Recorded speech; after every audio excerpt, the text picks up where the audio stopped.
Olá,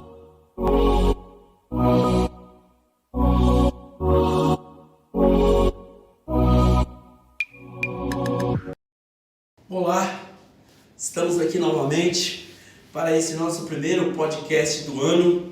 Estamos iniciando agora a nossa temporada aqui 2022 do nosso Imersus Talk, a Bíblia Descomplicada.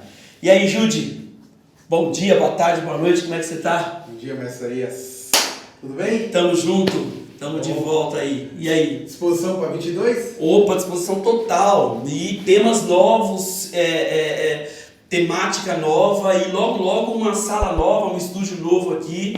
Disposição total para a gente aprender, para a gente discutir, para a gente comentar coisas referentes à palavra, né? E tamo junto, vamos para cima, não tem por que parar. O tempo é dinâmico e nós precisamos avançar. Verdade. É isso aí? Verdade. E vamos falar do que hoje? Hoje nós vamos falar da modernidade da igreja. Né? O que mudou, de 40, 30, 20 anos para cá, né? Qual a diferença que nós, que somos crentes mais velhos... Não fala velho, né? Fala experiência. Vivido, né?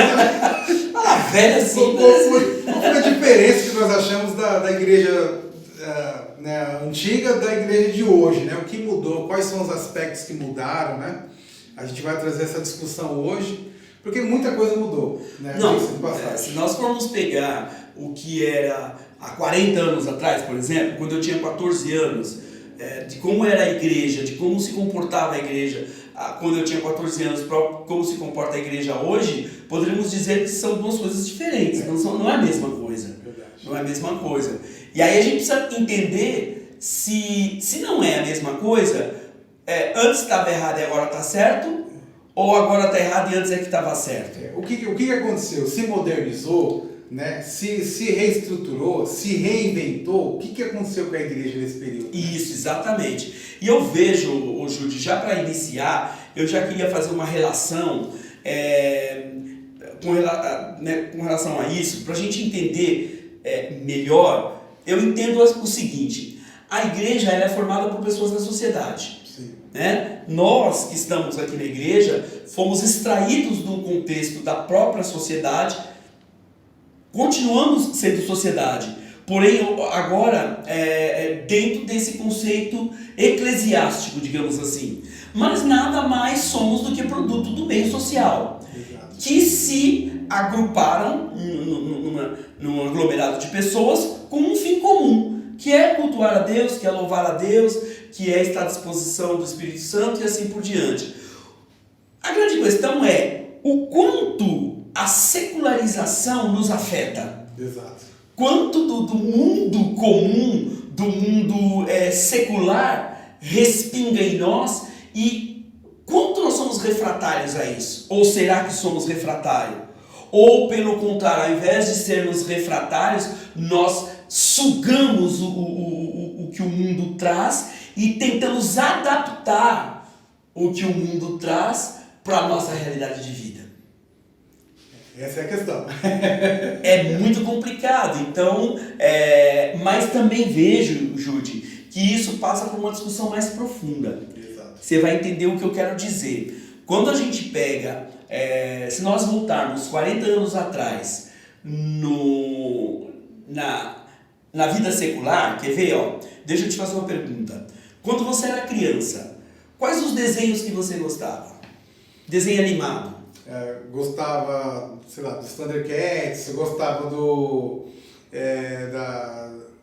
da turma do Zé Colmeia, era o Pica-Pau, tinha esses desenhos. Esses desenhos. Né? Eu sou uma geração um pouquinho anterior à sua, então, além desses aí, eu também gostava do Johnny Quest, por exemplo. Bom. Eu gostava lá do Fantomas, sim, do Savamu. Né? Mas esses desenhos do qual nós estamos falando aqui, todos eles, se você observar, eles têm a figura do masculino e do feminino muito bem definidas. Sim. Então você vê lá o desenho, por exemplo, do Savamu, que lutador. Ele se julgava o demolidor, né? A música era uma música feita para o desenho. Sim. Né? É uma música que tem tudo a ver com a história que está sendo contada. Era um lutador que nem sempre ganhava, Sim. às vezes ele perdia, né? Ou seja, tinha uma mensagem naquele desenho que era uma mensagem conservadora. Exato. Porque a sociedade há 40 anos atrás era mais conservadora do que é hoje, né? E se nós pegarmos, por exemplo, o Zé Colmeia, ali você tem as figuras definidas de quem é masculino, quem é feminino. Se nós pegarmos os desenhos animados de hoje, você colocar no Nickelodeon, nesses canais infantis, puramente infantis, você vai ver que grande parte dos desenhos, eles não definem mais masculino e feminino.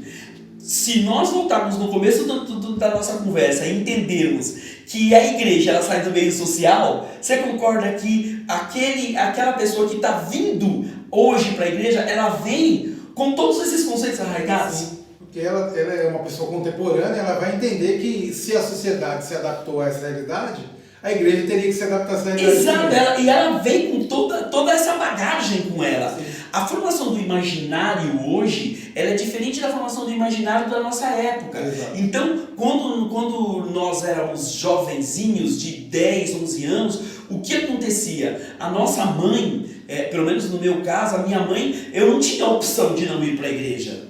Tinha que ir. Eu tinha que ir. E igreja era sagrado. Escola dominical era algo, poxa vida, era dogmático. Não existia a possibilidade de você faltar à escola dominical. Não tinha. Eu me lembro que eu faltava à escola dominical só 2 vezes por ano. Que era no Natal e acho que no Natal e no Carnaval porque tinha retiro. Eram as únicas 2 vezes que eu não ia na escola dominical. Mas de qualquer maneira eu estava na igreja. Sim. Então, o que aconteceu com a formação do meu imaginário com relação à igreja? Que a igreja é um local que eu tenho que estar, que a igreja é um local que é um compromisso meu estar ali, né? Por exemplo, você morou numa igreja, não morou? Morei. Poxa, para quem mora numa igreja como eu também morei, nossa, a construção do nosso imaginário é outra realidade. É full time igreja. Exatamente, está ali 100%. É full time, né? Você está ali e tem todo um contexto que você entende que você está morando na casa de Deus. Sim. Tem todo. Hoje, esse imaginário se perdeu, praticamente. Ele se perdeu. E aí é onde a gente percebe que a secularização, que é aquilo que você apontou antes da gente começar, a secularização, ou seja, a influência do mundo, ela é de tal modo que ela hoje joga uma linha tênue entre ser ou não ser. Exato. Porque se existe esse paralelo dessa secularização, existe a opção da pessoa não querer. Sem dúvida. Entendeu? Porque assim, ela tem um compromisso com a igreja no contexto do cristão, mas ela não quer se envolver. Você está entendendo? Porque assim, ela está tão envolvida com a coisa secular que ela vê a igreja como mais uma coisa que ela já está acompanhando na vida secular dela. Você está entendendo? Mas não a profundidade, não há raiz, não há um compromisso com o cristianismo no que tange realmente você ter uma vida com Deus. Então, mas esse não compromisso, Jude, eu entendo que ele se dá exatamente porque a vida secular hoje também é uma vida descompromissada. Exato. O que se prega é ninguém é de ninguém. Você não tem o que se prega é a liberdade. Sim. Nas raias da libertinagem. Sim, exato. Em que você não precisa estar amarrado a nada e que nada te segura, quando na verdade você está preso por todas as amarras que a própria secularização te traz. Exato. Então há uma inversão total de valores e essa inversão também respinga na igreja. Então vamos brincar aqui de como fazer comparativos. Então há 40 anos atrás, como é que era a vestimenta de um homem, o estereótipo de um homem cristão?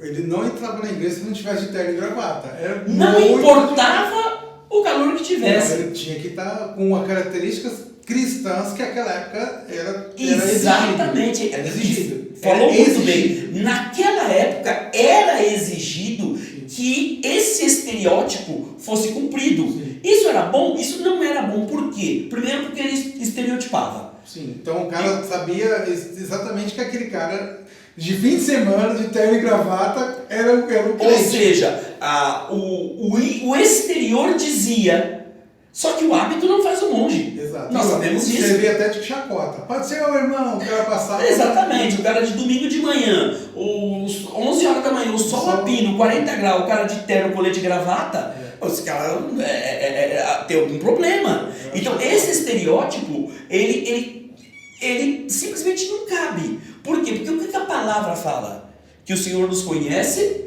por dentro. Exato. É verdade. Davi dançou na presença do Senhor só de estola real, só com uma pequena camisola. E isso não o fez menor, muito pelo contrário, foi chamado homem segundo o coração de Deus. Sim. Isso quer dizer que as vestes reais não fizeram diferença no momento dele adorar. Mas antigamente o que acontecia? Tinha-se como regra que o crente tinha que... E a mulher? Como é que ela... Mesma coisa. Eu tinha que sair abaixo do joelho, né? Sem nenhum tipo de maquiagem, sem nada, né? Totalmente desprovida de vaidade, né? E com o cabelo, né? Com o véu, né? Então, você falou uma coisa interessante aí, né? Totalmente desprovida de vaidade. Também do que eles entendiam. Que era... de uma visão, sim, que se tinha na época do que seria vaidade. Exato. Né? Do que era vaidade. Porque se nós lermos Eclesiastes... Imagina, o escândalo que seria. Não, se nós lermos Eclesiastes, o que está escrito lá? Vaidade das vaidades, tudo é vaidade. E cântico dos cânticos, então, meu Deus. Tudo é vaidade. Na verdade, o que Salomão está dizendo é que tudo é vaidade. E por que Salomão diz que tudo é vaidade? Porque tudo parte do ego. Se parte do seu ego, é uma vaidade. Você pode ser extremamente vaidoso com roupas extremamente simples, em que você quer chamar a atenção pela simplicidade. Sim, verdade. Um religioso capuchinho lá, ele é reconhecido por onde ele vai por aquela roupa e não se reconhece nele a humildade, mas reconhece que ele é um religioso daquela ordem. Sim, o beneditino também, né? Com aquela ordem, né? Até com aquele cabelo. Exatamente. Né? Então, quer dizer, ele tem a vaidade dele centrada ali. Né? Então eu me questiono, poxa, vaidade das vaidades, tudo é vaidade? Então, peraí, naquela época ela se desprovia de vaidade? Será que ela se desprovia de vaidade mesmo? Ou ela cultivava a vaidade dela naquilo? Sim. Né? Isso é muito sério. Aí, como que nós estamos hoje? Hoje eu entendo que a igreja, com relação à roupa, está numa posição muito ideal, eu diria. Em que há... Isso eu estou dizendo, obviamente, com relação à nossa igreja, pelo menos das coisas que eu vejo, né? Eu não posso falar da igreja A ou da igreja B, primeiro porque eu não estou lá, e segundo que não é minha função aqui falando da igreja de ninguém. Mas nem julgar. O que nós vemos hoje na igreja é uma sobriedade muito grande. E até mesmo porque, assim, a nossa pastora, graças a Deus, um beijo para a pastora Elisângela. Tem muito cuidado com isso. Ele se pessoa, né? Roupa sempre sóbria, sempre com cores sóbrias, porque isso também tem relevância, né? Então, poxa, eu vejo que nós estamos numa posição muito privilegiada do que estava há um tempo atrás. Exato. Nessa questão da vestimenta. Entendeu? Porque agora a gente está falando, né, dos pós e dos contras, fazendo um balanço do que é e do que é. E o mais interessante, né, a gente recentemente teve o nosso encontro de líderes, né? Com uma forma muito respeitosa, né? A gente com muito cuidado, muito carinho, inclusive, né? Mulheres, vocês, caso forem se divertir na piscina, né? Tomem cuidado, né? Com a sua vestimenta. Homens também, né? Tomem cuidado. Então, assim, a gente se divertiu de uma maneira sadia, lógica, respeitosa, porque, assim, a igreja, ela se preocupa com a sensualidade, né? Com o erotismo, né? Quanto a isso, mas com a parte respeitosa para que todos possam se divertir com inteligência, com sabedoria. E a igreja, antigamente, nem isso poderia fazer. Não, então, mas o que acontece? O medo de que algo aconteça impedia de que qualquer coisa fosse feita. Exato. Não sei se você entendeu o que eu estou dizendo. Sim. Então, por medo de acontecer alguma coisa, ninguém vai fazer nada. O que acontece? Eu nivelo por baixo. Exato. Eu entendo todo mundo como bestial e nivelo por baixo e digo, ninguém vai fazer nada, ninguém vai nem Mas não é isso. Futebol, então, isso não é viver em liberdade. Exato. Isso é viver em prisão, é viver com um grilhão. Foi aquilo que foi você não pode nada. Foi falado, né, Gálatas 5, né?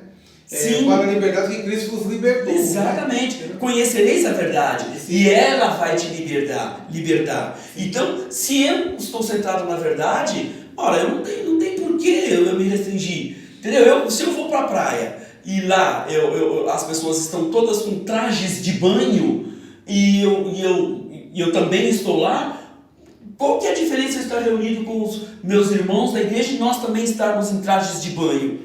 Absolutamente nenhum. O respeito que eu tenho com as pessoas quando eu vou na praia é o mesmo respeito que eu tenho com as pessoas aqui do meio da igreja. Então hoje eu vejo que essa questão de vestimenta, nós evoluímos muito. Houve uma grande evolução. Sim. Porque entendeu-se que o hábito não faz um monge literalmente, que a vestimenta não vai interferir na sua espiritualidade, desde que obviamente você não venha a constranger a própria ordem. Mas esse constrangimento é muito interessante, que ele não se dá só para o meio cristão, ele se dá também para o meio secular, porque uma roupa que é aberrativa aqui dentro da igreja, ela também é aberrativa lá fora, entendeu? As pessoas podem não dizer, mas que é. Se há uma aberração aqui, há também uma aberração lá. Então, o que a igreja entendeu, o que eu vejo que a igreja entendeu, é exatamente o fato de que, poxa vida, eu não tenho necessariamente que ter um estereótipo vestimental cristão e ser taxado por aquele estereótipo. Sim. Não, eu posso me vestir de forma normal, de forma adulta, de forma tranquila, sem que isso cause até de certa forma trauma para quem está olhando. E mais, sempre dentro da nossa cultura. Sim. Né? Nós temos aqui, uma coisa a gente falar do país tropical que é o Brasil, sim, né? Você falar da Turquia, por exemplo. Exato. Você não vai chegar aqui vestido como uma mulher da Turquia, porque você vai causar espanto mesmo. Poxa, o que é isso? Essa vestimenta não é uma vestimenta usual aqui na nossa terra Brasilis. Entendeu? Então, se nós estamos dentro de uma coerência, porque é aí onde o Espírito Santo habita, dentro daquilo que é coerente. Sim. O Espírito Santo vai habitar dentro daquilo que é incoerente, existe uma incoerência no sistema. Uma outra questão que você anotou aqui, que eu acho interessante também, para a gente fazer um paralelo, é do que a gente tinha há 40 anos atrás e o que nós temos hoje em termos de estrutura administrativa de uma igreja. Sim. Né? Antigamente, eu lembro muito bem disso, somente as igrejas maiores tinham uma estrutura com um presidente, com um corpo de pastores, obreiros e assim por diante. As igrejas menores, elas estavam meio que à própria sorte. Verdade. Não é verdade? Cada um, né, vivia por si ali. por si. O pastor determinava lá alguma coisa e aquilo aconteceu. Hoje não, hoje até por imposição legal, né? Hoje a igreja ela é um organismo jurídico, né? Ela é uma pessoa jurídica, então ela legalmente tem que ter um CNPJ, Sim. ela tem que ter uma conta bancária, né? Ela tem que prestar contas à justiça daquilo que entra, daquilo que sai, como uma empresa mesmo. Né? Para quem não sabe, a igreja ela é como uma empresa, ela é gerida, ela precisa na parte organizacional, na parte material, ser gerida tal qual é uma empresa, tendo todos os atributos de uma empresa. Ela é uma organização religiosa, mas tem seus atributos jurídicos. E engraçado que isso há 30, 40 anos atrás, a pessoa simplesmente abria uma porta, isso é uma igreja. E não poderia ser, não pode ser assim hoje mais. Não, né? não pode. Ser. Então assim, o cara era pastor, ele poderia abrir uma instituição, colocar uma placa e colocava as cadeiras lá e o púlpito e mandava bala. Hoje não, hoje a parte mudou, estrutural mudou. No Brasil, nós não temos uma exigência que tem em alguns outros países, né? Que é o seguinte, para você ser ministro, para você ser pastor, você tem que ter um curso superior. Sim. Beleza. Existem alguns que ainda são mais radicais e que dizem você obrigatoriamente tem que ter um curso de teologia. Isso não, aqui no Brasil não tem. É exigido, né? Não é exigido. Sim. Mas existem locais em que você tem que ter essa graduação para que você possa exercer o ministério sacerdotal. Eu creio que as ordens mais antigas, brasileiras, precisam, uma exigência, né? Eu creio que a ordem batista, enfim, presbiteriana, deva ter alguma exigência quanto a isso. Se ele não for... A metodista é certeza. Metodista é certeza. E creio que se ele não for pastor, né, ele tem que ser classificado como seminarista. Né, seminarista, que está estudando, né? Está preparando para que seja. Isso. Aí ele é classificado com isso mesmo na ordem do culto. Né? Estamos aqui, pastor tal, e seminarista tal. Ele pode ter até oportunidade, né, para ele poder ali exercer a função futuramente, mas não é classificado isso como... É isso aí, eu acho isso importante, que quem esteja à frente da igreja esteja preparado para tal, porque está cuidando de vidas, né? Está cuidando de vidas. Tem até aquela alegoria que eu faço quando eu dou aula, que quanto tempo um médico precisa estudar para ele mexer com o seu braço, por exemplo. Quanto tempo ele precisa estudar? São 6 anos de faculdade, 2 anos de residência, e a partir daí a especialização pode ser 2, 3, 4, 5 anos, dependendo da especialização. Então vamos pegar uma especialização aí de 2 anos, né? Eu não sei exatamente quanto que é a da ortopedia, mas vamos dizer que seja 2 anos. São 2 anos, são 6 anos de faculdade, mais 2 de residência, são 8, mais 2 de especialização, nós estamos falando de 10 anos de estudo. Isso para o médico mexer no seu braço. Quanto tempo deveria então estudar o médico para mexer na sua alma? Né? Porque nós estamos falando disso. Né? Nós estamos falando disso. E aí, o corpo ele é mortal, mas a alma é imortal. Né? O corpo ele se decompõe e vai para o sol, vira pó. A alma, ela pode ir para o inferno. Então, a responsabilidade do líder religioso, do pastor, é muito grande. Por essa razão é que eu entendo que há de se haver é um pleonasmo, mas há de se ter uma responsabilidade espiritual de quem está à frente do trabalho. Por isso é que eu admiro tanto os nossos pastores. E por quê? Porque eles estão, além de preparando-se cada vez mais. Sim. Então, fazendo discípulos, preparando os outros. Isso, fazendo com que os discípulos sigam esse caminho do conhecimento. Né? Porque Oséias 4,6 é muito claro. Vocês erram porque está faltando conhecimento. Bom, se está faltando conhecimento e a gente está errando, o que a gente vai fazer para errar menos? Conhecer mais. Uma coisa está seguindo outra. Então precisamos conhecer mais. Verdade. Se precisamos conhecer mais, o que precisamos fazer para conhecer mais? Estudar. Não tem para onde correr. Então essa situação de que abra a tua boca e eu encherei, eu fico muito triste e ao mesmo tempo nervoso quando alguém fala isso para mim. Você está estudando teologia. Mas a Bíblia diz que abra a tua boca e eu encherei. Eu falei, é verdade, mas a mesma Bíblia diz também que a boca só fala do que o coração está cheio. Você vai encher como? Estudando. Tinha um pastor amigo meu, que ele era de uma determinada igreja que tem culto todos os dias. Ele falou, Jorginho, eu não tenho tempo para estudar. Eu chego lá na igreja, abro a Bíblia e aquilo que eu vejo eu prego. Entendeu? Então eu falo assim, mas amado, como é que consegue? Porque o Espírito Santo só vai fazer você lembrar daquilo que você leu. Eu falo assim, mas eu não tenho tempo. Porque a igreja tinha culto todos os dias. E ele trabalhava e saía do trabalho e ia para a igreja. Então ele chegava lá, abria e dali ele pregava para a igreja. Então, isso é muito complicado e assim, precisa tomar cuidado porque Deus ele trabalha de tal maneira a nos ensinar. Então eu me lembro da história do pastor que chegou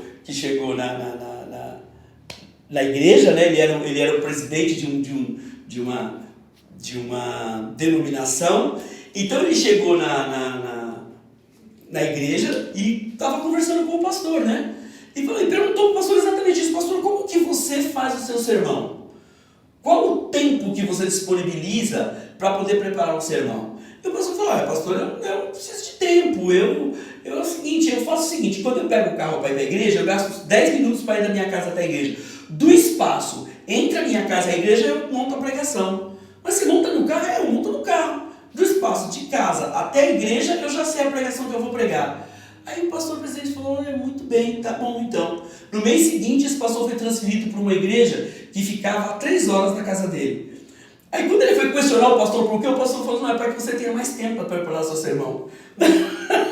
Se você está com 10 minutos, está preparando... Se você prepara o seu sermão do percurso de casa até a igreja, então agora você está numa igreja que demora 3 horas para você chegar, você vai ter maior quantidade de tempo e seu sermão vai ficar com melhor qualidade.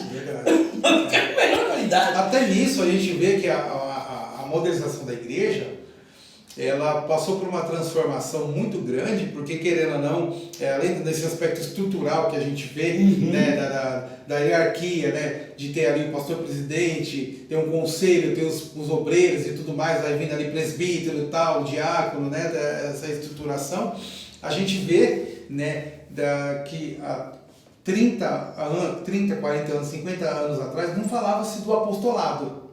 Sim, sim. Né? Hoje, essa função, né? A função apostólica. Isso. Né? Hoje, em relação à estruturação da igreja, hoje já, no Brasil, né, existe essa parte do apóstolo, né, dali de todos os ministérios da igreja. Sim, os 5 dons ministeriais. Né? Queria que o senhor falasse um pouco disso. Os dons ministeriais, eles são bíblicos, né? Eles estão na palavra, não tem como negar isso. E eles estão lá por quê? Porque eles fazem parte da organização eclesiástica da igreja. Sim. Então, quando ele diz, e ele concedeu uns para apóstolos, profetas, evangelistas, pastores e mestres, essas 5 funções, elas têm uma razão para existirem. Não estão colocadas na Bíblia a esmo, né?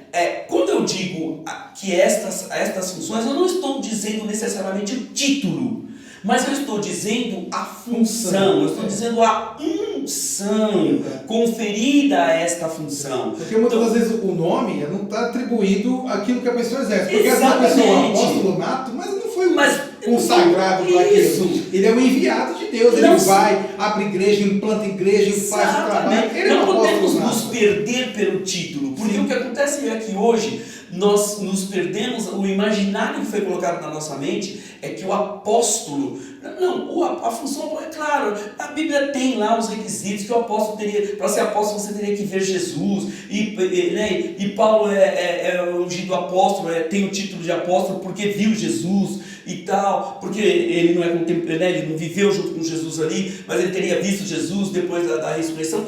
Não é nesse mérito que eu quero entrar, não é nisso. O que eu quero entrar é a função apostólica. Qual que é a função de um apóstolo? A função de um apóstolo, biblicamente, é exatamente ser aquele que vai receber de Deus uma revelação, a qual só ele consegue decodificar. Sim. Então, quando Paulo recebe de Deus a visão que ele recebeu, só ele conseguiu decodificar. Ele decodificou e fez o quê? Espalhou essa visão. Trouxe essa visão. Então nós vemos hoje funções, homens e mulheres com funções apostólicas, com unção e função apostólica, o qual recebe de Deus uma palavra, e dentro dessa palavra que ele recebeu, ele cria um movimento, e daqui a pouco ele tem 800 igrejas espalhadas pelo mundo inteiro. Sim. O que mais é isso senão uma função apostólica? O que mais é isso senão o mesmo Espírito que habitou sobre a vida de Paulo? É a mesma coisa, entendeu? O profeta, a mesma coisa. O profeta hoje é até muito interessante, porque há 40 anos atrás nós tínhamos a ideia de que o profeta era só aquele que apontava e dizia, eis que te digo, né? E a gente conseguiu entender, o Espírito Santo veio nos trazendo e veio mostrando que a função do profeta é muito mais do que isso. E que hoje o profeta, ele trabalha para o corpo de Cristo. E não de forma individual. É claro que Deus pode falar hoje ainda de forma individual. Sim. Mas o profeta hoje é aquele que trabalha numa aura profética, num tempo profético, né? Para ser mais um dialeto mais nosso, né? Dentro de um tempo profético, em que o Senhor traz uma visão para este tempo. Existe um tempo profético. Então, é onde o profeta diz, o Senhor tem dito que este ano é o ano profético de X situação. Então, vamos caminhar dentro dessa visão profética. Vamos caminhar dentro dessa visão profética. Sim. E por quê? Porque hoje o Espírito Santo, individualmente, ele fala. Verdade. O Espírito Santo fala comigo e fala com você. Na época de Jeremias não tinha Espírito Santo. Então, Deus tinha que falar com Jeremias para Jeremias falar com o rei. Verdade. Hoje, o Espírito Santo fala direto com o rei. Entendeu? Então foi feito um bypass. O Espírito Santo fez um bypass. Então o Espírito Santo está direto com o rei. Ele não tem mais a necessidade do profeta necessariamente. Sim. Aí você diz, então acabou a função de profeta? Muito pelo contrário, agora que ela é importante. Sim. Porque agora ele traz uma palavra para o corpo de Cristo como um todo. Sim. Em um tempo profético. Entendeu? E quem é que consegue captar esse tempo? O profeta. É ele que consegue decodificar isso. É para ele que é dada essa revelação. O evangelista é aquele que é o chamado antigamente do missionário. Sim. É aquele que vai, é aquele que é lançado, é aquele que cumpre a visão que Deus deu para o apóstolo. Exato. Entendeu? O apóstolo normalmente, a pessoa com unção apostólica, com a função apostólica, normalmente ela não vai, mas ela delega, ela envia, ela coloca a pessoa naquele tempo e espaço que Deus mostrou para ela. Sim. Porque Deus mostrou só pro apóstolo aquilo. Ele vai fazer isso realidade através do evangelista, através do missionário. Né? O pastor, então, por sua vez, é aquela função pastoral mesmo. E o pastor, essa palavra é muito legal porque Jesus é o bom pastor. E o pastor é aquele que tange a ovelha, é aquele que cuida da ovelha. O pastor dos 5 dons ministeriais é aquele que agrega em si maior amor. Que conduz o rebanho com a vara e com o cajado. Sim. Entendeu? E que mostra ali onde que é o caminho, e que guarda o rebanho à noite para o lobo não atacar, e que libera o rebanho para passar de manhã, mas está sempre de olho. Esse é o pastor. Davi é o pastor. É aquele que cuida e que mata o leão quando vem, que mata o urso quando vem, e que tem uma mira certeira. O pastor, a mira dele é certeira. Quando ele aponta para a ovelha, ele sabe exatamente o que ele está falando, e não tenha dúvida, o pastor é igual mãe. Quando joga o chinelo, não erra nunca. O chinelo com tecnologia avançadíssima, entendeu? O pastor é a mesma coisa. Quando ele mira, não tem essa, a palavra não volta vazia. Ele sabe exatamente o que ele está falando. Verdade. Entendeu? É muito importante a gente entrar nesses, porque querendo ou não, gente, a gente vê a evolução da igreja no aspecto de crescimento muito grande, né? Em todos os aspectos a gente vê em relação à questão, né, estrutural, organizacional, né, religiosa, a gente vê isso de uma maneira assim muito tremenda, né? E querendo ou não, acho que no passar dos tempos a igreja ela precisa ter um crescimento, né? Ela vai se modernizando e não se mundificando, né? Ela vai se modernizando, né? A gente vê, principalmente vou dar um exemplo aqui, na área musical, mudou muito. Sim, completamente, muito, né? A gente vê que antigamente os hinos que eram tocados antigamente tinha uma linhagem, ele tinha uma figura, né? Hoje é totalmente diferente, né? A gente vê hoje nos atuais worship muito mais evidente do que os hinos vamos dizer assim, mais tradicionais, né? Mudou bastante, né? O senhor vê essa diferença latente? Não, eu vejo. A música é até um caso à parte, porque quando a gente fala de música, a gente fala de sentimento. Música, ela tem o poder de mexer literalmente com sua alma. Exato. A música, ela transcende.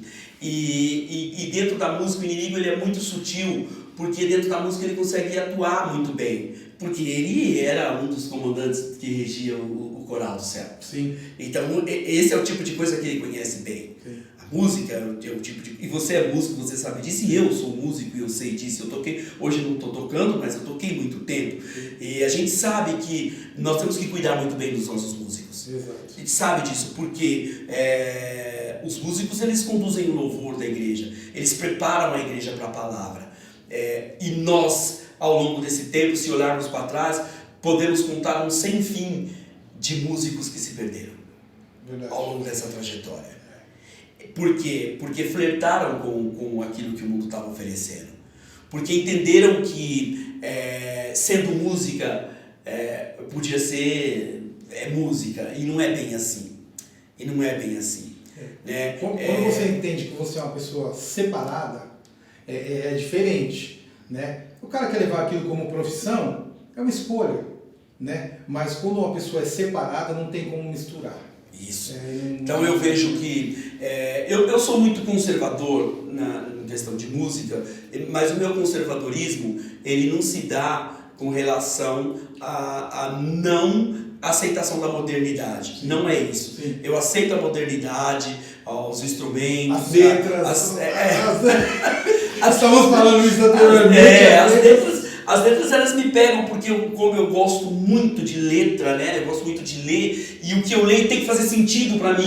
Tem que ter uma coerência, principalmente. Eu preciso que o que eu leia me faça sentido para que eu possa curtir aquilo. Pode ser que seja uma experiência pessoal, beleza. Pode ser que seja uma experiência espiritual. Beleza, mas tem que ter uma... Tem que ter coerência, tem que fazer sentido, tem que fazer sentido. A música, enquanto letra, ela tem que fazer sentido. Por quê? Porque enquanto a parte melódica, ela faz sentido, até porque se ela não fizer, você não ouve. Sim. É muito interessante, tem um músico que eu gosto muito, que é um cara do meio secular aí, o Rasta, e ele fala o seguinte... Rasta não porque ele é Rastafari, porque o nome dele é Rasta mesmo. Ele diz o seguinte, que a música... ela tem algo espiritual porque uma nota chama a outra e a outra nota que está sendo chamada já está na sua mente. Você prevê qual a nota que vem. Sim. Então, quando essa harmonia, o seu subconsciente já sabe. Tanto é que quando uma nota é tocada errada, te toca estranho. Você fala, alguma coisa não está certa. Alguma coisa não está certa, não saiu. Não era isso. Não era isso. Então, enquanto a linha melódica tranquilo, ela vai bem. Agora, a linha, a parte textual, ela também tem que fazer coerência. Eu preciso cantar e entender aquilo que eu estou cantando. Porque se eu não entender aquilo que eu estou cantando, como que eu vou absorver aquilo? Hoje antigamente eu vejo que existia um certo temor, um certo respeito. Hoje, a modernização da igreja consegue colocar Jesus como você. Tá entendendo? Então, essa aceitação de você pode levar como uma falta de respeito ou como uma intimidade. Entendeu? Quando você chama alguém de você, a mesma coisa, eu não consigo chamar você, Isaías, de você. Eu consigo chamar de senhor. Não por causa da sua idade, mas pelo respeito. Tá entendendo? O meu pastor, o pastor Alexandre, ele tem a mesma idade que eu. E eu não consigo chamar ele de você. Pastor Alexandre, você é isso? Não consigo. Eu consigo chamar ele de Senhor. Não por falta de respeito, mas pelo respeito e pela autoridade eclesiástica que ele é.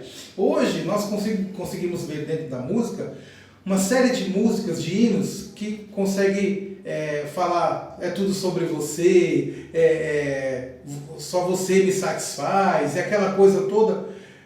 E a gente pode entender que ou você realmente é muito íntimo daquela pessoa, você está entendendo? É muito íntimo, ou existe uma modernização musical e a gente não está entendendo o que está acontecendo. Então, é aquela situação, né? De você chamar o seu pai de você, ele olhar para você e falar assim, você quem? Exato. Lembra? Como assim Já você? pegou assim, É comigo que você está falando? Exato. Né? Porque isso denota respeito, né? Isso denota honra, né? Isso denota uma série de coisas, mas também, por outro lado, é como você está dizendo, eu chamo minha esposa de você. Mas por que eu chamo minha esposa de você? Por conta da intimidade que eu tenho com ela. Sim. Então, ela pra mim é você. Você chama de meu bem. Minha querida, né? Minha querida. Então, da intimidade que nós temos. E eu concordo com você quando você diz que se eu já sou tão íntimo de Cristo a ponto de poder chamá-lo de você, isso é um bom sinal. Só precisa estar vendo se é isso mesmo, né?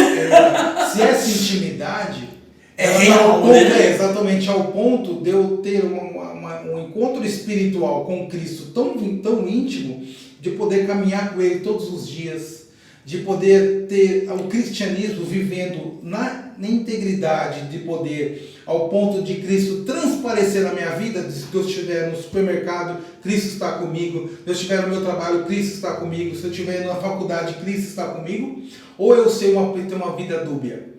Você está entendendo? De poder, isso uma coisa que a gente tem que se aprofundar na modernidade da igreja tão grande, de Cristo ele tem que realmente ser no centro da minha vida. Aí eu me obrigo a ir para a palavra e procurar pessoas as quais tinham uma intimidade com Deus, ao ponto de estar até arrebatado. E como é que eles tratavam com Cristo e como é que eles tratavam com Deus. Sim. Então, se nós pegarmos, por exemplo, João, nós vamos ver que não era isso o relacionamento. Se nós pegarmos Paulo, que chegou a afirmar que ele já não vivia, mas era o próprio Cristo que vivia nele, ou seja, ele abriu mão de ser quem ele era e assumiu uma nova personalidade, que é isso que ele está dizendo. Sim. Não vivo mais eu. Isso é papo de esquizofrênico, você concorda? É louco, eu não vivo mais. Que é? Aqui é o outro que vive em mim.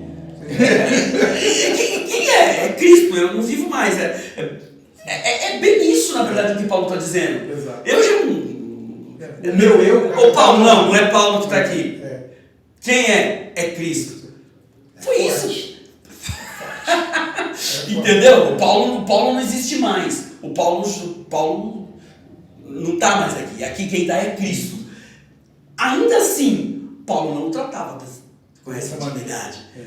Aí talvez, se eu chegar a ter a intimidade com Cristo que Paulo tinha, sei lá, pode ser que eu comece a chamá-lo de... Será que nós vamos conseguir? Então, aí tá, você vê? Então é onde essa modernidade, né? Parece que o tempo foi passando e a gente, não, agora Jesus é brother, mano. É igual você pega lá o Jesus Cristo Superstar, lembra desse filme? Sim. Esse filme, eu gosto muito desse filme, Jesus Cristo Superstar. E ele traz exatamente essa ideia desse Jesus, porque Jesus nesse filme é um roqueiro. Sim. Né? E ele traz essa ideia desse Jesus despido de religiosidade, um Jesus comum, um Jesus povão, um Jesus aqui e tal. E se nós voltarmos no tempo, na época em que Jesus viveu, era assim. As pessoas que estavam mais próximas de Jesus o tratavam assim, né? Acontece que conforme o tempo foi passando, e isso é muito interessante, que os próprios discípulos mudaram o jeito de tratar Jesus. Então já não era mais você, era Rabi, mestre, Senhor. E quando Jesus morre e ressuscita, a partir desse momento acaba. Agora nós estamos tratando com quem? A partir desse momento é o Senhor. Sim. É o Senhor dos exércitos, é o Rei dos reis, entendeu? O Senhor dos senhores. Olha, nós estamos tratando com o Rei dos reis, Senhor dos senhores. Para qual rei você chegaria e chamaria ele de você? Você faria isso com a rainha da Inglaterra? Para se apresentar lá, imagina a burocracia que é. Você faria isso com qualquer presidente de qualquer país? Você chegaria e o chamaria de você? Mesmo que ele fosse mais jovem que você? Jamais. Agora você imagine isso como o Rei dos reis. A gente vê aí a parte jurídica, né? Principalmente quando você está se tratando na frente de um juiz, né? Ou você vai ser Vossa Excelência, ou é Meritíssimo. Então, e as unidades eclesiásticas é Vossa Reverendíssima. Tá vendo? Né? Exatamente. Na eclesiástica é Vossa Reverendíssima. Então, é isso que eu sempre penso. Como eu trato Cristo? Bom, vamos fazer um paralelo. Como eu trato o presidente do meu país? Eu chego na frente do presidente do meu país e vou bater com ele assim, vou falar, aí brother, aí mano, é irmão. É assim que eu falo, é dessa maneira que eu me dirijo ao presidente do meu país? Não. Como eu me dirigiria ao rei de qualquer país? Eu não tenho uma maneira. Agora eu fico imaginando, se eu faço assim com o presidente do meu país e com o rei de qualquer reino do mundo, o que eu faria então com o Rei dos Reis? Complicado. De que maneira que eu me apresentaria a ele? Como seria a minha conversa com ele? Verdade. Nesse assunto de música, né, a gente está falando de letra, está falando de modernidade. Eu vejo que a parte também rítmica da igreja mudou. Sim, mudou. Né? Mudou. Antigamente... A levada mudou. Mudou. Eu e o senhor gostamos muito de música. Sim. Né? Antigamente, os hinos tradicionais era aquilo que nós estávamos acostumados. Sim. E aí, com o passar do tempo, a modernização da igreja, foi introduzido alguns ritmos, alguns compassos a mais ali, né? Sim. A igreja começou a cantar hinos batendo palmas, né? Foi introduzido na igreja brasileira ritmos brasileiros, né? E essa modernidade musical trouxe a oportunidade de olhar. Eu vejo que a mudança ela veio com os grandes festivais de músicas gospel que foi se trazendo, né? A música black foi influenciando muito na igreja. O samba, né, foi influenciando muito dentro do ritmo da igreja, entendeu? Na década de 90 começou a surgir algumas coisas sobre funk dentro da igreja, né? Não como uma forma sensual, mas como uma forma rítmica, né? E eu vejo que isso trouxe a oportunidade de ter danças na igreja que antigamente não tinha. Hoje tem até ministérios de dança, né? Ministério de dança. Hoje nós até fizemos um talk aqui sobre o louvor, né? O louvor através da dança, né? Isso, exatamente, o louvor através da dança. Então a gente viu que a igreja, querendo ou não, ela foi se modernizando quanto a isso. Isso não é ruim, né? Porque outras pessoas que nós tínhamos a oportunidade de evangelizar, ele achava a liturgia do culto evangélico chata.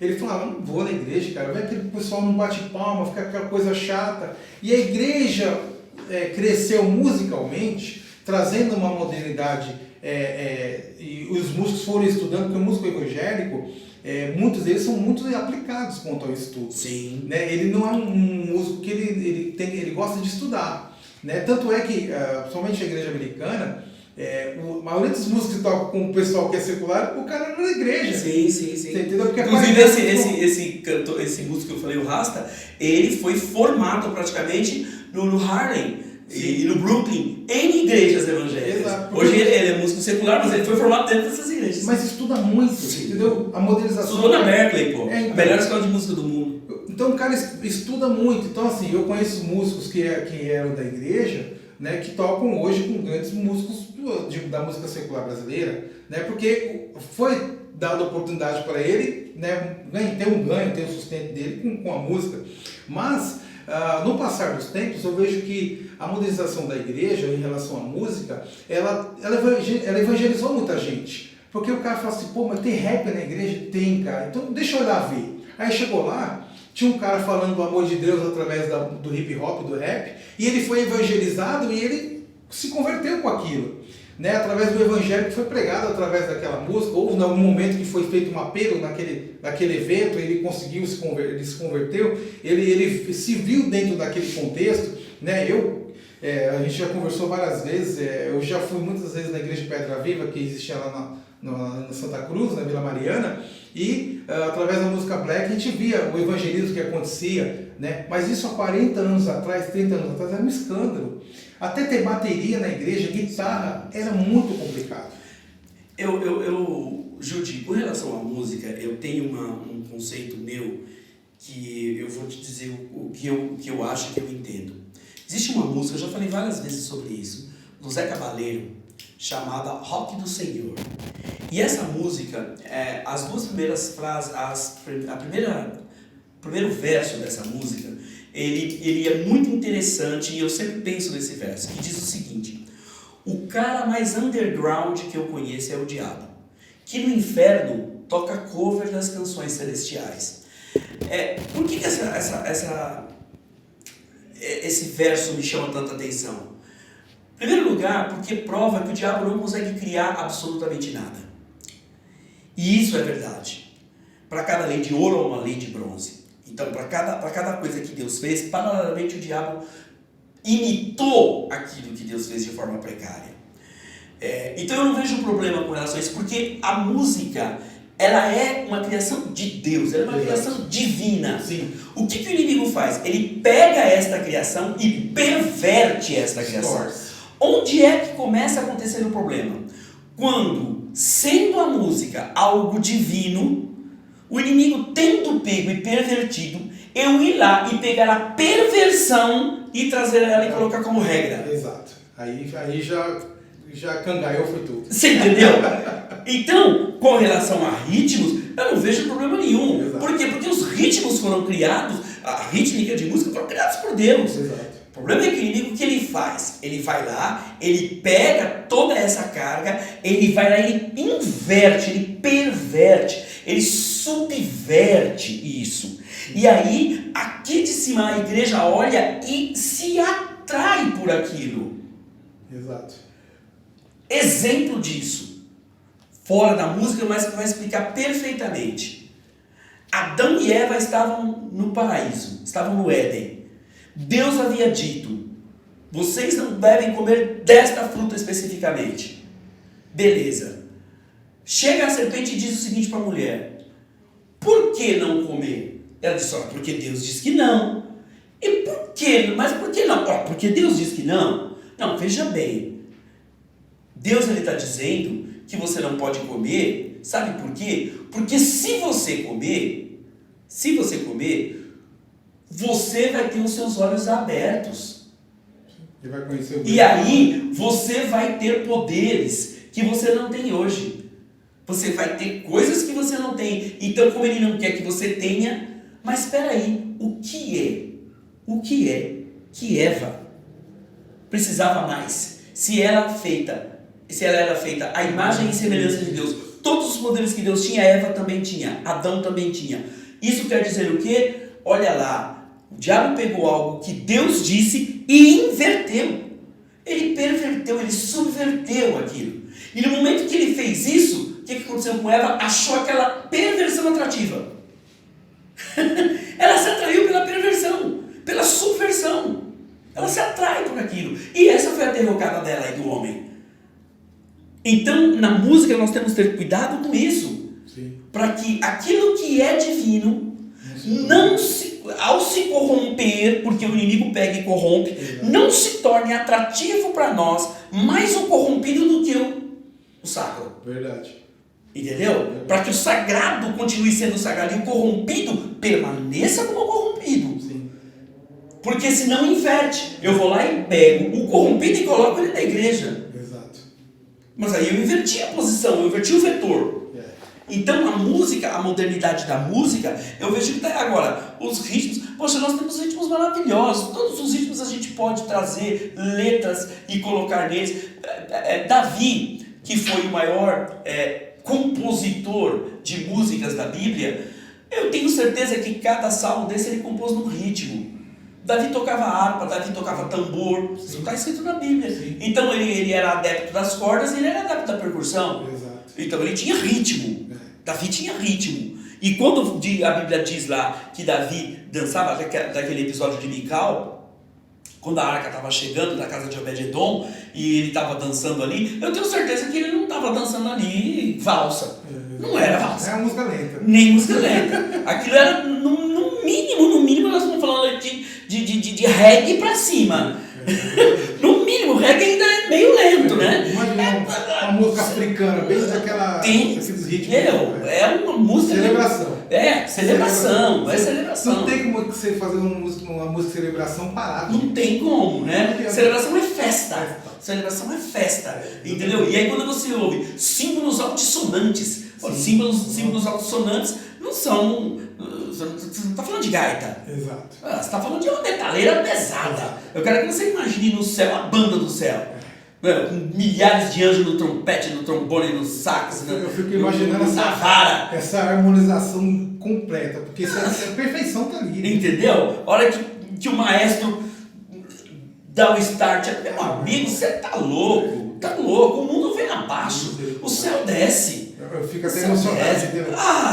Porque esses dias eu estava aqui no louvor da igreja vendo a igreja cantando, né? E eu fiquei emocionado. Isso porque a igreja está de máscara, hein? Exatamente. Eu fiquei emocionado. Eu falei, gente, imagina isso no céu. Imagina isso o coral, né, celestial, a gente presenciando isso. Meu Deus do céu! Era um coral de 2 milhões de vozes, uma banda com 3 milhões de músicos. Meu Deus do céu! Então é isso. A igreja vai se modernizar até chegar a esse nível, que nós chegaremos lá. Verdade, né? Verdade. Então, muitos aspectos da igreja do que era há 40 anos e hoje, elas estão melhores. Uma coisa que eu acho que melhorou demais foi o fator divulgação. Então hoje você tem canais de divulgação diversos. Hoje você tem aí a televisão, você tem o rádio e você tem a internet que te divulga simultaneamente. Agora nesse momento que nós estamos passando aqui na internet, que as pessoas estão nos vendo aqui no Brasil, mas podem estar vendo na Alemanha, na Turquia, em qualquer outro lugar do planeta Terra. Você tem acesso à internet, você consegue nos ver, né? Agora eu fico imaginando. Imagine Jesus para poder Com divulgar essa, o evangelho. não, você imagina Jesus com essa tecnologia. Sim, exato. Se o marketing dele era só de boca a boca, ele Já fez o que fazia, fez. exatamente. Eu quero que você imaginar Jesus no Instagram. Exato. Jesus com, sei lá, quais são as mídias que tem. Hoje tem Instagram, Facebook, tem entendeu? não sei quanto, tem TikTok, não sei o quê. Imagine, meu Deus, ele seria o superstar. Não tem, né? Não sei quantos seguidores que ele conseguiria arregimentar, né? É claro que os fariseus e os hipócritas estariam lá também para alfinetar. Normal, né? Do contra sempre vai estar lá. Mas eu vejo que essa tecnologia ela veio ajudar, né? Ela veio ajudar. Assim como também o desenvolvimento do nosso entendimento para o que é ensino. Exato. E o buscar o conhecimento. Sim. Hoje, muitas pessoas os cursos de teologia estão muito populares, as pessoas, e teologia é o estudo de Deus. Engraçado que eu tive recentemente na Contas Arzedas, é difícil achar CD para comprar. Você acha que não tem mais, é difícil. Livro. É difícil. Sim, livro, Bíblias de várias Porque hoje você tem os streamings que te suprem isso, né? Hoje não tem como, a mídia física ficou muito cara, né? Vamos dizer assim, né? Então as plataformas, o que você compra num CD que você compraria para ouvir 13, 14 músicas, você paga para poder ouvir milhões de músicas. E hoje assim, né? Os livros eu entendo que não vão acabar, porque nada substitui você abrir um livro e sentir as páginas dele, né? Mas a música no formato de CD, vinil ou fita, isso ficou para trás. Ficou muito saudosista, né? Na verdade. Hoje até os cantores não usam mais playbacks, né? Eles usam hoje samplers. Exatamente. Mudou, né? O cara não leva um CD para tocar, leva um pendrive. E mais, hoje você tem um sampler pro músico. Sim. Não mais só pro cantor. O próprio músico coloca o sampler e toca em cima. Toca em cima daquilo, exatamente. Então como mudou, né? A parte, como que é que faz? Digital, de mídia, né? Eu lembro quando eu era criança que passava em algum canal as pregações do Kenneth Reagan, né? Não sei se era James Swigert, eram uns negócios que a gente via, né, com as multidões ouvindo, né, e tal, aquela coisa toda. E hoje, na TV, você vê vários canais, tem muito pregador pregando, né? Tem os canais digitais aí, entre discussões teológicas, discussões estrutural, como a gente diz, de geografia bíblica, aquela coisa toda. Então, assim, é legal você conseguir ter acesso a tudo isso, porque isso há 30, 40 anos atrás não existia, entendeu? As igrejas era muito preocupada, lógico, com a parte de escola bíblica dominical, mas tinha informações que nós não tínhamos acesso, que hoje nós temos, né? É muito bacana isso, né? Essa mudança, né? Então, é fantástico nós percebermos, então, partindo para uma conclusão, que de 40 anos para cá, o que aconteceu é que a igreja evoluiu no aspecto de organização, evoluiu no aspecto de conhecimento, e o que nos resta agora é também partirmos para essa evolução na área espiritual. Exato. Entendeu? Que haja uma total revolução espiritual e que nós possamos verdadeiramente, Judinei, isso é uma coisa que me pesa bastante de pensar, verdadeiramente entender aquela palavra que diz: conhecereis a verdade e a verdade vos fará livre, porque nós temos ainda hoje muitos crentes presos a uma tradição, presos a uma liturgia, presos a um pensamento, presos a uma profecia, crentes que não são verdadeiramente livres. Exato. Porque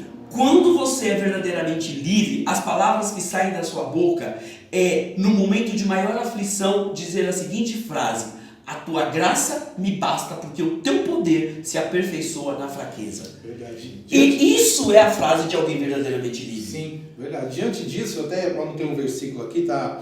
Em 1 Coríntios 2, 14, 16, a preocupação da parte espiritual. A gente tem que ter, olha só o que diz: ora, o homem natural não aceita as coisas do Espírito de Deus, pois lhes são loucura, e não pode entendê-las porque elas discernem espiritualmente. Porém, o homem espiritual julga todas as coisas, mas ele mesmo não é julgado por ninguém. Então, E aí, olha que coisa interessante. Quando o Paulo escreve, isso é quando forte, o né? Paulo escreve isso, ele está escrevendo isso para quem? Os Coríntios. Para a igreja que estava em Corinto. E por que ele está escrevendo isso? Porque existia uma... Porque a igreja de Corinto estava zoada. Bagunçada. A igreja de Corinto, na verdade, o que aconteceu é que ela se modernizou de tal maneira Que ela se modificou. que ela se modernizou. Exatamente, Júlio. Perfeito. Exato. Ela não se modernizou, Ela ela confundiu. ela não entendeu. Exatamente. Não entendendo bem a coisa, ela partiu para o outro lado. Entendeu? Entendeu? Na hora da ceia, estava rolando orgia. O culto a Baco foi transferido para dentro da igreja.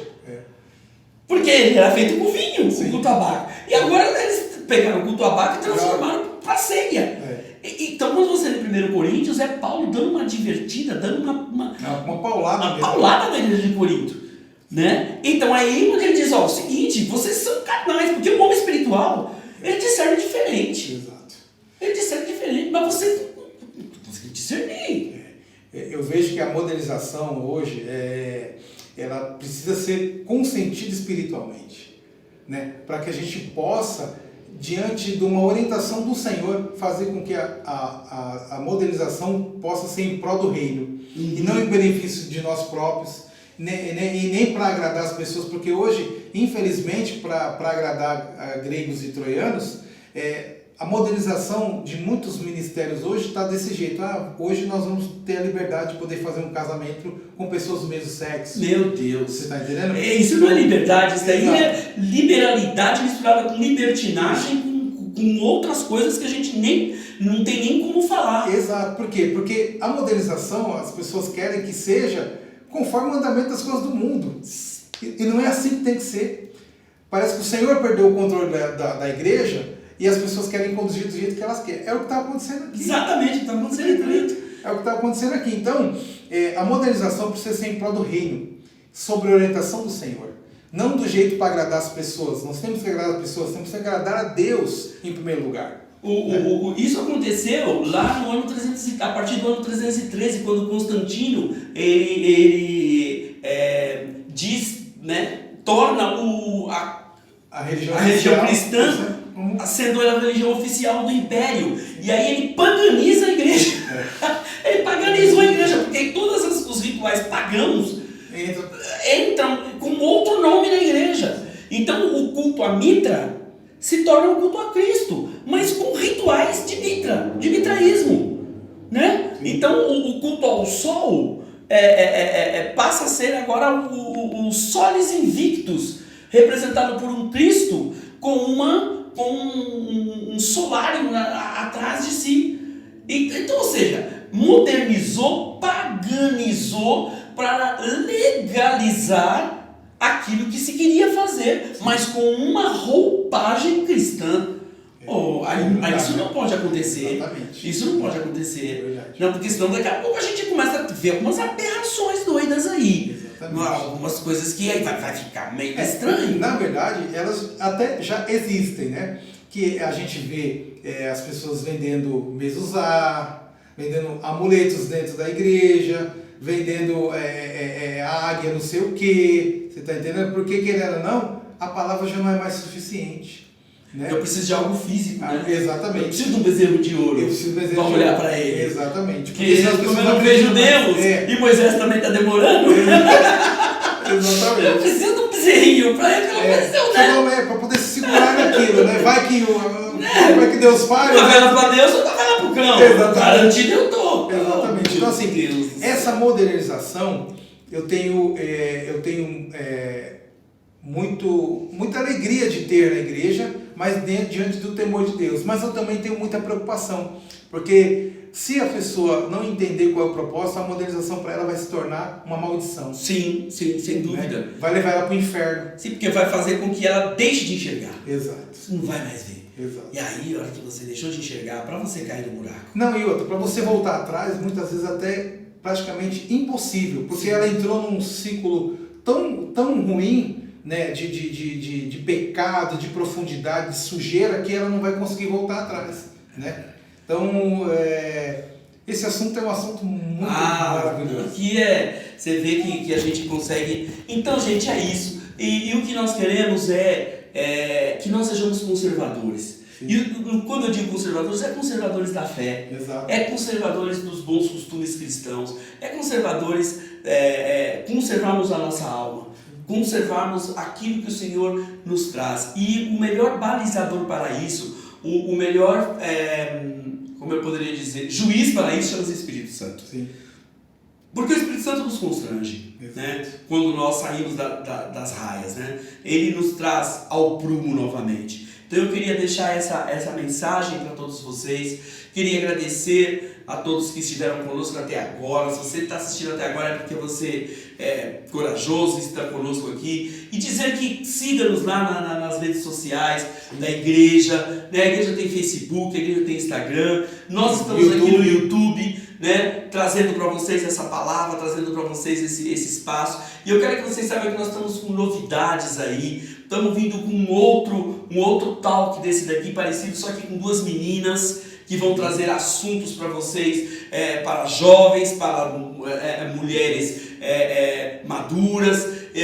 Estamos vindo com novas matérias, estamos nos modernizando aqui. Sim, mas exato. exatamente como o Judy falou, modernizando para o avanço do reino. Exato. Tá? Modernizando para o avanço do reino e não para fazer um cover do que tem lá fora aqui dentro. Não, modernizando para o avanço do reino. Então eu gostaria de agradecer muito a Deus pela oportunidade que tem nos dado de estarmos aqui. Eu gostaria de agradecer ao pastor Alexandre e à pastora Elis por nos dar também essa oportunidade de estarmos aqui compartilhando tudo isso que a gente tem aqui para falar. Gostaria de agradecer a vocês que estão aí e que nos assistem, né? E que, por favor, você deixe seu like, você deixe seu comentário. Pode dizer aí quais os assuntos que você gostaria que a gente trouxesse para a mesa aqui, para a gente discutir. Pode Nós vamos fazer discutir. perguntas também, né? Pode fazer perguntas, tá? E eu gostaria de agradecer ao Jude de estar comigo nessa empreitada aí, né, Jude? Tamo junto. E próximo podcast que nós vamos gravar, ele vai ser um podcast especial. Nós vamos falar sobre feminismo e empoderamento feminino.